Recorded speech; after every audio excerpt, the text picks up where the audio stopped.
আপনারা দেখুন আমাদের ঘরে কি ঢুকেছে। এই দেখুন,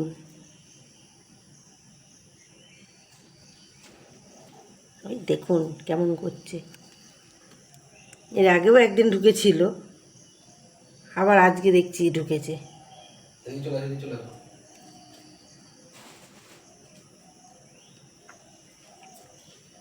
এই দেখুন,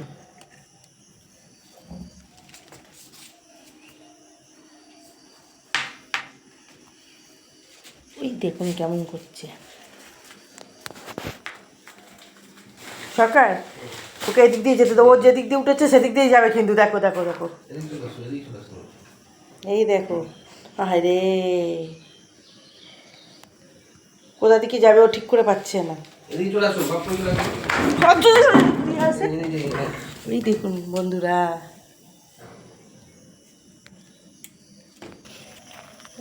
এর আগের বৃহস্পতিবারেও ঢুকেছিল, ফের এই বৃহস্পতিবারে আবার ঢুকেছে। অন্য কোনো দিন দেখতে পাই না, কিন্তু বৃহস্পতিবার করেই সাপটা ঢোকে। তো দেখা উঠেই দেখলাম সাপ দেখা ভালো, কিন্তু ভয়ও তো লাগে। এই জঙ্গলেই চলে গেছে জানো, দাঁড়া সাপ না। হ্যাঁ সেটা তো জানি, কিন্তু ভয় তো লাগে বাবা।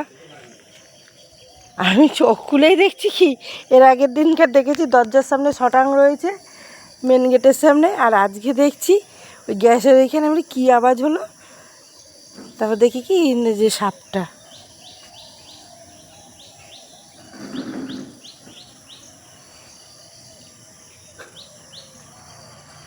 হ্যাঁ একটা ছোট আর একটা বড় ছিল। ছোটটা ডারাস ছিল না, বড়টা ডারাস ছিল।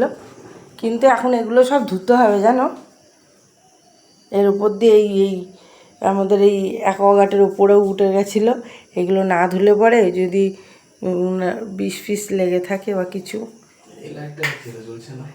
এটা এমনি হয়তো জ্বলছে না, পরে জ্বলবে। যাই হোক, আমার ভয় লাগছিল দেখে।